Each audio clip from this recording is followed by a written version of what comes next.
சுயமரியாதைக்கு அதிகமாக முக்கியத்துவம் கொடுக்கக்கூடியவங்களா விருச்சிக ராசி அன்பர்கள் நீங்கள் இருப்பீங்க. உங்களுக்கு பாருங்கள், தீபாவளி பண்டிகை வரக்கூடிய இந்த ஐப்பசி மாதம் எப்படிப்பட்ட மாதமாக அமைஞ்சிருக்கு, கிரக நிலைகள் என்ன மாதிரியான தாக்கங்களை ஏற்படுத்த போகுது, மாற்றங்களும் ஏக்கங்களும் என்ன, உங்களோட வாழ்க்கையில் சிறப்பான முன்னேற்றம் பெற நீங்கள் என்ன செய்யணும், இது பற்றின ஒரு முழுமையான தகவலையும் தாங்க உங்களுக்காக இந்த பதிவில் நாங்கள் சொல்லியிருக்கோம். இந்த பதிவு விருச்சிகம் ராசி அன்பர்கள் நீங்கள் பயன்பெறும் வகையில் இருக்கும், அதனால் ஸ்கிப் பண்ணாமல் முழுமையாக பாருங்கள். நீங்கள் இப்போ தான் ஃபர்ஸ்ட் டைம் நம்மளோட சேனலை பார்க்குறீங்க அப்படின்னா மறக்காமல் நம்மளோட சேனலை சப்ஸ்கிரைப் பண்ணி வச்சுக்கோங்க. விருச்சிக ராசி அன்பர்கள் சில யோகமான பலன்களை பெறக்கூடிய அமைப்பு இருக்குது. அது செய்ய என்ன செய்யணும் அப்படின்னு பார்த்தா, சிவபெருமான மனம் மாற வணங்குங்க. அதுவும் இந்த ஐப்பசி மாதம் வரக்கூடிய பௌர்ணமி தினத்தில் நடக்கக்கூடிய அன்னாபிஷேகத்தில் கலந்துக்கிட்டு சிவபெருமான மனம் மாற வணங்கி வழிபட்டு வருவதன் மூலம் உங்களோட வாழ்க்கையில் சிறப்பான முன்னேற்றத்தை நீங்கள் பெற முடியும். உங்களுக்கு சிவபெருமான் பிடிக்கும் அப்படின்னா ஓம் நமச்சிவாயா போற்றி அப்படிங்கிற மந்திரத்தை மறக்காமல் 3 முறை பதிவிடவும் செய்யுங்க. சிவபெருமானின் பரிபூரண அருளும் உங்களுக்கு கிடைக்க பெற்று நீங்கள் நலமுடன் வாழ வாழ்த்துக்கள் உங்களுக்கு சொல்லிக்கிறோம். உங்களுக்காக இறைவனிடம் நாங்கள் பிரார்த்தனையும் செஞ்சுக்கிறோம். அதே போல் உங்களோட சொந்த ஜாதகத்தை எளிய முறையில் கணிக்கணும் அப்படின்னு நினச்சிங்கன்னா டிஸ்கிரிப்ஷனில் பாருங்கள், ஜோதிட நம்பர் கொடுத்துருக்கோம். அந்த நம்பருக்கு ஃபோன் பண்ணி எளிய முறையில் நீங்கள் உங்களோட ஜாதக கணிப்பு தெரிஞ்சுக்கலாம். எல்லா வகையிலுமே முன்னேற்றம் பெறக்கூடிய அமைப்பை நீங்கள் எளிமையாக பெறக்கூடிய யோகத்தை மிஸ் பண்ணிடாதீங்க, பயன்படுத்திக்கோங்க. டிஸ்கிரிப்ஷனில் ஜோதிட நம்பருக்கு ஃபோன் பண்ணுங்கள், ஜாதகத்தை எளிய முறையில் கணிச்சுக்கோங்க. விருச்சிக ராசிக்கு அதிபதி செவ்வாய் பகவான்.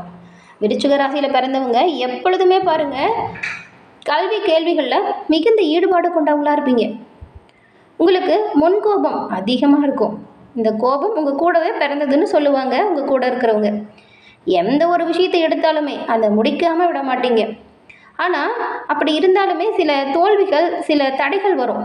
அது ஏன் அப்படின்னு கேட்டால், உங்களுக்கு அதிகமாக அவசர குணம் இருக்கும். இதனால தான் சில பின்னடைவுமே நீங்கள் ஏற்படுத்தியிருப்பீங்க.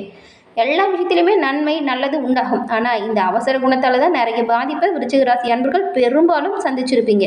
இது உண்மை அப்படின்னு கமெண்ட் பாக்ஸில் சொல்லுங்கள். நிறைய விருச்சிக ராசி அன்பர்கள் இந்த விஷயத்தை பண்ணுறீங்க. எல்லா விஷயத்துலையுமே சிறப்பாக செய்கிறோம் அப்படின்னு இந்த அவசர குணத்தால் எடுத்தோம் கவிழ்த்தோம் அப்படின்னு செஞ்சுருவீங்க. பொறுமை கொஞ்சம் உங்களுக்கு குறைவாக தான் இருக்கும். விருச்சிக ராசியில் பிறந்தவங்க பாருங்கள், சுயமரியாதைக்கு அதிகமாக முக்கியத்துவம் தருவீங்க. சுயமரியாதை எங்கேயாச்சும் குறையுதுன்னு வச்சுக்கோங்களேன், அந்த இடத்துல நீங்கள் இருக்கவே மாட்டீங்க. ஆனால் அதே போல் உங்களுக்கு பாருங்கள், இந்த தற்புகழ்ச்சி இருக்கு இல்லையா, அதுவுமே கொஞ்சம் அதிகமாக தான் இருக்கும். யாருக்காச்சும் உங்கள் மூலியமாக காரியம் ஆகணும் அப்படின்னு அவங்கள அப்படியே புகழ்ந்து தள்ளிடுவீங்க. இந்த விஷயத்தை நான் செய்வேன் அப்படின்னு ஏதோ ஒரு விஷயத்தை நீங்கள் செஞ்சுட்டிங்கன்னா அதை சிறப்பாக செஞ்சு காட்டுவீங்க. ஆனால் மற்றவங்க மூலியமாக ஒரு காரியம் ஆகணும்னா அவங்கள நல்லாவே நீங்கள் உங்களோட பேச்சு திறமையால் கவர்ந்துழுத்துருவீங்க. விருச்சிக ராசி நல்ல வசதி வாய்ப்போடு இருக்கக்கூடிய ஒரு ராசின்னு கூட சொல்லலாம். செல்வம், செல்வாக்கு இது எல்லாமே நிறைந்த ஒரு ராசியாக இருக்குது. நீங்கள் எப்பொழுதுமே உங்களோட கருத்தில் தெளிவாக இருப்பீங்க. யார் சொன்னாலும் அதில் அவ்வளவு சீக்கிரம்லாம் உங்களை மாற்றவே முடியாது. அப்படி யாராச்சும் உங்களை ஏமாத்தினாங்கன்னு உங்களோட வாழ்க்கையில் இருந்தாங்கன்னு வச்சுக்கோங்களேன், அவங்கள நீங்கள் சும்மா விடவே மாட்டீங்க. கண்டிப்பாக பழி வாங்குவீங்க. மற்றவங்கள நீங்கள் கேலி கிண்டல் செய்ய மாட்டீங்க. ஆனால் உங்களை யாராவது கேலி கிண்டல் செஞ்சால் சும்மா விட மாட்டீங்க. உங்களோட கருத்தை மற்றவங்க எதிரில் இருக்கிறவங்க ஏற்றுக்கணும் அப்படிங்கிற எண்ணம் கொண்டவங்க தான் நீங்கள் யாருக்காச்சும் ஒரு விஷயத்த சொல்லுவீங்க, அந்த விஷயம் அவங்களோட வாழ்க்கையில் பெரும்பாலும் பலிக்கும்.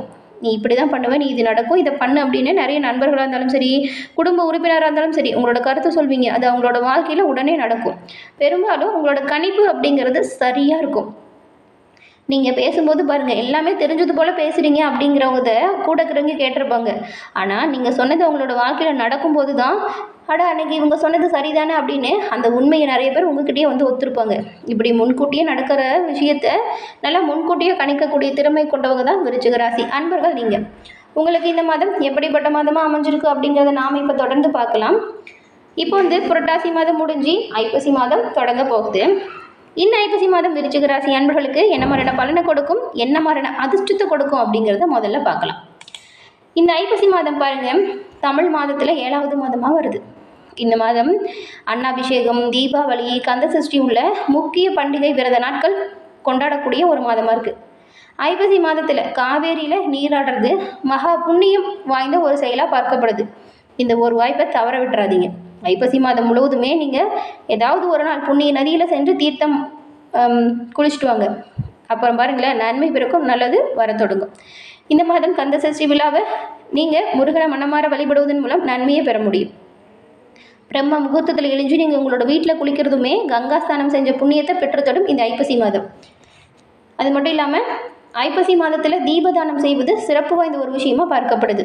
தவறாமல் நீங்கள் இந்த ஒரு விஷயத்தை உங்களோட வீட்டிலேருந்தே நன்மைகளையும் நல்ல பலனையும் பெறக்கூடிய ஒரு புண்ணிய ஐப்பசி மாதத்தை தவற விட்டுறாதீங்க. இந்த மாதம் வரக்கூடிய வாய்ப்புகளெல்லாம் நீங்கள் சரியாக பயன்படுத்திக்கோங்க. இந்த மாதம் ஏற்பட்டிருக்கும் கிரக நிலைகளால் என்ன மாதிரியான மாற்றம் வருது அப்படிங்கிறத பார்க்கலாமா? புரட்டாசி முடிஞ்சது, ஐப்பசி பிறக்கும். இந்த ஐப்பசி மாதம் விருச்சிக ராசி அன்பர்களுக்கு பொறுத்த வரைக்கும் குரு பகவான் கடக வீட்டில் உச்சமாக இருக்கிறாரு. சூரியன் துலாம் வீட்டில் இருக்கிறாரு. சுக்கிரன் கன்னி ராசியிலையும் சுக்கிரன் வரும் 16ஆம் தேதி வரைக்கும் நீச்சத்தன்மையை விட்டு தன்னோட சொந்த வீடான துலாம் ராசியிலேயே இருக்கிறாரு. அதுவும் பலம் பெற்று ஆட்சியில் அமர்ந்திருக்கிறாரு. இதனால் பாருங்கள், மிகப்பெரிய யோகம் உண்டாகக்கூடிய அமைப்பு இருக்குது. சூரியனோடு சுக்கிரனும் சேர்ந்து இருக்கிறதுனால இந்த மாதம் சுக்கிர ஆதித்ய மகாராஜ யோகம் உண்டாகியிருக்கு. இந்த ஒரு யோகம் வரும்போது சிறப்பான முன்னேற்றம் வரும். உங்களுக்கு எப்படி இருக்குது அப்படிங்கிறத பார்க்கலாம். மேலும் இன்னும் கிரக நிலை புதன் 7ஆம் தேதி வரைக்கும் விருச்சிக வீட்டில் இருக்கிறாரு. செவ்வாய் 10ஆம் வீட்டுக்கு விருச்சிக வீட்டுக்கு வராரு. 7ஆம் தேதிக்கு அப்புறம் செவ்வாயும் புதனும் குருவோட பார்வையிலேயே வராங்க. இந்த வாய்ப்பு வரும்போது வீடு, மனை, சொத்து, வண்டி, வாகனம் வாங்கும் யோகம் வரும். குரு புதனை பார்க்கறதுனால பெரிய அறிவுக்கூடிய அமைப்பு பிறக்கும். அந்த வகையில் இந்த ஐப்பசி மாதம் விருச்சிக ராசி அன்பர்களுக்கு என்ன மாதிரியான வாய்ப்புகளும் பலன்களும் கிடைக்கும் அப்படின்னு பார்த்தா, விருச்சிக ராசிக்காரங்களை பொறுத்த வரைக்கும் உங்கள் ராசி அதிபதி செவ்வாய் 10ஆம் தேதிக்கு பிறகு தான் உங்களோட ராசிக்கு பயிற்சியாகி வராரு. இத்தனை நாட்களாக உங்களுக்கு செவ்வாய் 12ஆம் இடத்துலேருந்து நிறைய விரயத்தை கொடுத்துட்டு இருந்தார். இப்போ ராசி அதிபதி உங்கள் ராசிக்குள்ளேயே பயிற்சியாகி வராரு இல்லையா? இந்த அமைப்பு ரொம்பவுமே அருமையான ஒரு அமைப்பு அப்படின்னு சொல்லலாம். அருமையான யோக பலனை தரக்கூடிய யோகம் இப்போ சேரும். அதுவும் உங்களோட ராசியில் ஒரு ஆட்சி பலம் பெற்று அமர்றதுனால இது சுப பலனை கொடுக்கக்கூடிய ஒரு வாய்ப்பு. கடந்த காலத்தில் நீங்கள் இழந்த பெயர், புகழ், சொத்து, நகை இது எல்லாத்தையுமே இந்த மாதம் மீட்டெடுக்கக்கூடிய ஒரு சிறப்பான நல்ல யோகமான காலகட்டமாக அமைஞ்சிருக்குன்னு கூட சொல்லலாம். இங்கே செய்கிறது எல்லாமே நல்லா தான் நடக்கும். வேலை இல்லாமல் தவிச்சவங்களுக்கு வேலை வாய்ப்பு கிடைக்கும். கடன் சுமையால் தவிச்சு வந்தவங்களுக்கு கடன் சுமை வெகு விரைவில் குறையும்.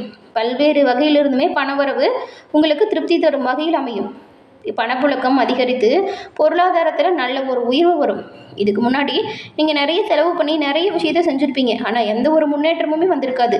நிறைய பின்னடைவு, நிறைய மனக்கவலை, வருமானமே இல்லை அப்படிங்கிற மாதிரி புலம்பிகிட்டு இருந்திருப்பீங்க. ஆனால் இப்போ பாருங்கள், இந்த அமைப்பு வரும் பொழுது வம்பு வழக்கு, பூர்வீக நல பிரச்சனைகளில் இருந்த பிரச்சனையுமே தீரும். வம்பு வழக்கு தீரும். உங்களுக்கு சாதகமான தீர்ப்பு வரும். ராசி அதிபதி உங்கள் ராசியில் இருக்கிறதுனால எவ்வளவு பிரச்சனை வந்தாலும் சரி, இப்போ பாருங்கள், அதெல்லாம் நீங்கள் ரொம்பவுமே எளிதாக சமாளிக்க போகிறீங்க. போதாக்குறைக்கு குருவின் பார்வையே உங்களுக்கு நல்ல அம்சத்தில் கிடைக்குது. இதனால் எப்படிப்பட்ட பிரச்சனையாக இருந்தாலும் சரி, அதிலிருந்து நீங்கள் வெளிவர போகிறீங்க. கடந்த கால கவலை முற்றிலுமாக உங்களை விட்டு நீங்கிடும். குடும்பத்தோட தேவைகளை பூர்த்தி செய்யக்கூடிய அமைப்பு இப்போ உண்டாகியிருக்கு. குழந்தைகளாலுமே உங்களுக்கு மன மகிழ்ச்சி ஏற்படும். உங்கள் ஆரோக்கியத்தில் இதுவரைக்கும் இருந்த பிரச்சனை நீங்கிடும். நல்ல ஒரு முன்னேற்றம் வரும். குடும்பத்திலையுமே இருக்கக்கூடிய தொல்லை, சண்டை, சச்சரவு இதெல்லாம் விலகிடும். குடும்பத்தில் இருக்கிற எல்லோரோடையும் ஒன்று கூடி இன்பமான பொழுதை கழிக்க போகிறீங்க. சுக்கிரன் நீச்சமாக உச்ச பலத்தோடு சூரியனோடு இணைஞ்சு இருக்கிறதுனால இந்த அமைப்பை நீச்சபங்க ராஜயோகம் அமைப்பு அப்படின்னு சொல்லுவாங்க. இந்த அமைப்புமே உங்களுக்கு சிறப்பான யோகத்தை கொடுக்குது. சூரியன் சுக்கிரன் இணைவு சுக்கராதித்ய யோகம். இந்த யோகம் பாருங்கள், விருச்சிக ராசி அன்பர்களுக்கு சிறப்பான ஒரு முன்னேற்றம் கொடுக்கக்கூடிய அமைப்புலேயே இருக்குன்னு சொல்லலாம். அதனால் நீங்கள் இப்போ நினச்சதெல்லாம் நல்லபடியாக நடத்துவீங்க. தொட்டது துலங்கும். தொலை தூரத்திலிருந்து வரக்கூடிய தகவல் நல்ல தகவலாக இருக்கும். வெளிநாடு செல்வதற்கு யோகம் பிறக்கும். உங்களுடைய உத்தியோகத்தில் சிறப்பாக நீங்கள் செய்கிற ஒவ்வொரு விஷயத்தாலையும் பதவி உயர்வு, சம்பள உயர்வு, இடமாற்றம் ஏதாச்சும் கட்டாயம் நல்லதாக கிடைக்கும். தொழிலையுமே நீங்கள் கொஞ்சம் கவனமாக கண்ணும் கருத்துமாக செயல்படுங்க. நல்ல லாபத்தையுமே பெறுவீங்க. புதிய முதலீடுகளில் ஈடுபடணும் அப்படின்னா கொஞ்சம் கவனமாக மட்டும் செயல்படுங்க. கணவன் மனைவி இணைந்து தொழில் புரிவதற்கான வாய்ப்பு உருவாகும். நீங்கள் இறங்கிய காரியங்கள் எல்லாமே வெற்றி வாய்ப்பு. பயணங்களால் ஆதாயம் பிறக்கும். கணவன் மனைவிக்கிடையே அந்யோன்யம் அதிகரிக்கும். சுப செலவுகள் ஏற்படும். திருமணம் ஆகாதவங்களுக்கு திருமணம் நடக்கும். அடுத்தடுத்து சுப காரியத்தில் நீங்கள் குடும்பத்தோடு மகிழ்ச்சியாக இருக்க போகிறீங்க. புதன் உங்கள் ராசிக்குள் வரும் பொழுது விபரீத ராஜயோகம் ஏற்படும். திடீர் அதிர்ஷ்டம், திடீர் பணவரவு உங்களை திக்குமுக்காட வைக்க போகுது. வரக்கூடிய வாய்ப்புகளை சரியாக நீங்கள் பயன்படுத்திக்கிட்டிங்கன்னா நல்ல ஒரு முன்னேற்றத்தை விருச்சிக ராசி அன்பர்கள் இந்த மாதம் பெற முடியும். பெரும்பாலும் நன்மை பிறக்கக்கூடிய இந்த மாதம் மனமார சிவபெருமான வழிபட்டு எந்த ஒரு விஷயத்தையும் செய்ய நன்மை பிறக்கும், நல்லது உண்டாகும். உங்களோட வீட்டு பூஜை அறையில் கூட தீபமேற்றி சிவபெருமான மனமார வழிபட்டு அன்றைய தினத்தை தொடங்குவதன் மூலம் நன்மைகளையும் நல்ல ஒரு முன்னேற்றத்தையும் நீங்கள் பெற முடியும். அனைத்து விதிய தடைகளையும் உடைத்தெறியக்கூடிய ஆற்றலையும் தன்னம்பிக்கையும் பெறுவீங்க. இறைவனின் அருளால் எல்லாமே உங்களுக்கு நல்லதாக நடக்கட்டும். என்ன நேயர்களே, இந்த பதிவு நீங்கள் பயன்பெறும் வகையில் அமைஞ்சிருக்கும்னு நினைக்கிறோம். பதிவு பிடிச்சிருந்தால் லைக் பண்ணுங்கள், மறக்காமல் சப்ஸ்கிரைப் பண்ணி வச்சு கூட வர பெல் ஐக்கானை கிளிக் பண்ணி வச்சுக்கோங்க. நன்றி நேயர்களே.